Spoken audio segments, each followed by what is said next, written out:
10th class అనేది చాలా important. అంటే మార్కుల కోణం నుంచి కాదు, అంటే 9th వరకు లేని చేంజ్ 10th లోనే సడన్గా పిల్లల్లో కనపడడానికి ప్రత్యేకమైన కారణం ఉందా? మనం 9 ఎడ్యుకేషన్ కో-ఫౌండర్ శ్రీకాంత్ రెడ్డి గారితో మాట్లాడదాం. వారు ఐఐటి ఖరగ్పూర్ చదువుకొని 14 years జేఈ కోచింగ్లో ఎక్స్పీరియన్స్ కలిగి ఉన్నారు. సాధారణంగా మీరు చూడండి, 9th క్లాస్ వరకు ఒక పిల్లవాడు సినిమాకి వెళ్తే కూడా పేరెంట్స్ ఏమన్నా పేరెంట్స్తో సహా సినిమాల కోసం. సడన్గా 10th క్లాస్కి వచ్చేసరికి ఇది 10th కదా, నువ్వు సినిమా చూడండి.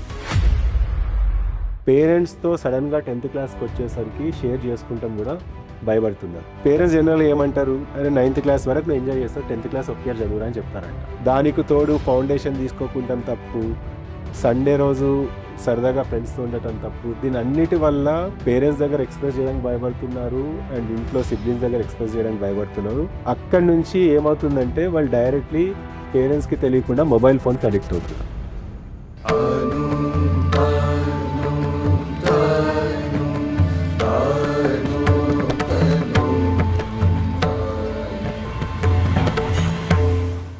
10th క్లాస్ అనేది చాలా ఇంపార్టెంట్. అంటే మార్కుల కోణం నుంచి కాదు, అది ముఖ్యమైనటువంటి ఇంటర్మీడియట్కు పునాది కాబట్టి 10th క్లాస్ చాలా ఇంపార్టెంట్. కానీ చాలామంది పేరెంట్స్ అబ్జర్వ్ చేస్తున్నారు, 10th క్లాస్లో తమ పిల్లల యొక్క ప్రవర్తనలో కానీ యాటిట్యూడ్లో కానీ చాలా చేంజ్ ఉంది. 9th క్లాస్ వరకు మా పాప బాబు చాలా బాగా చదివేది, కానీ 10th క్లాస్ ఏంటంటే కాన్సన్ట్రేషన్ జరగట్లేదు, ఫోకస్ షిఫ్ట్ ఏంటి అనిపిస్తుంది, కంప్లైంట్ చేస్తున్నారు.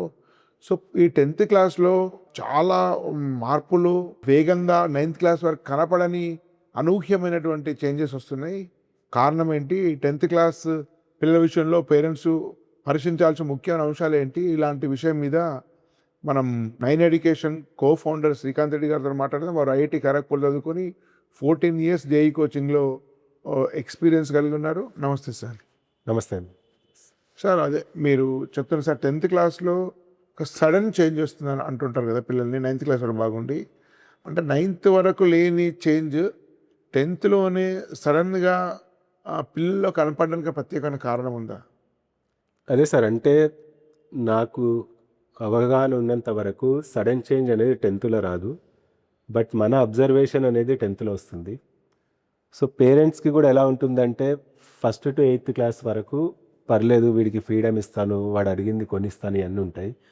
సడన్గా 9th క్లాస్ ఎగ్జామ్ అయిపోయిన మరుక్షణం నెక్స్ట్ డే నుంచి నువ్వు 10th క్లాస్కి వచ్చావు అంటే అదేదో లైఫ్లో ఏదో చాలా పెద్ద బర్డెన్ ఉన్నట్టు నువ్వు ఒక స్టేజ్కి వచ్చావు, నువ్వు ఒక అబ్జర్వేషన్లో ఉన్నావు, ఆర్ నువ్వు ఒక ఫోకస్లో ఉన్నావు, నువ్వు ఎక్స్పెరిమెంట్లో ఉన్నావు అన్నట్టు.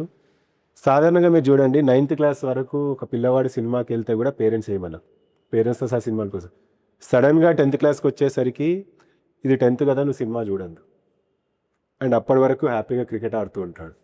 ఇది 10th కదా, నువ్వు క్రికెట్ ఆడద్దు. సో పేరెంట్స్ కూడా ఏమంటారంటే, ఇప్పుడు చుట్టాలింటికి వెళ్ళేటప్పుడు కూడా ఇది 10th కదా, నువ్వు వెళ్ళొద్దు.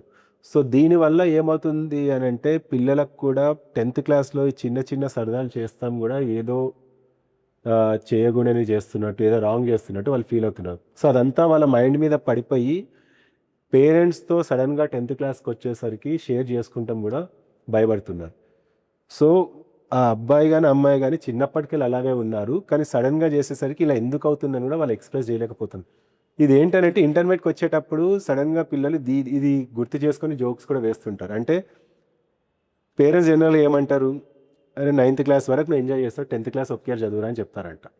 ఈ పిల్లలు చెప్పినది 10th అయిపోయినాక 10th ఒక్కటే ఏదైనా మనం బయటపడ్డాము, ఈ 2 years ఇంటర్మీడియట్ చదవని చెప్తాను.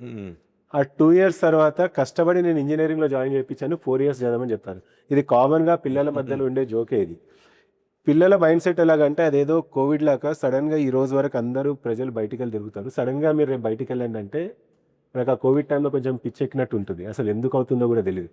సో పిల్లలు కూడా ఎగ్జాక్ట్లీ అదే మైండ్ సెట్లు ఉన్నారు. సో నిన్నటి వరకు కరెక్ట్ అయింది, ఈరోజు ఎందుకు కరెక్ట్ కాదు. సో నిన్నటి వరకు నేను హ్యాపీగా ఒక 2 to 3 hours చదువుకునేవాడిని ఆఫ్టర్ స్కూల్. ఇప్పుడు అదే 3 hours నేను 2 to 3 hours చదివితే చాలా తక్కువ చదువుతున్నారని చెప్తున్నాను.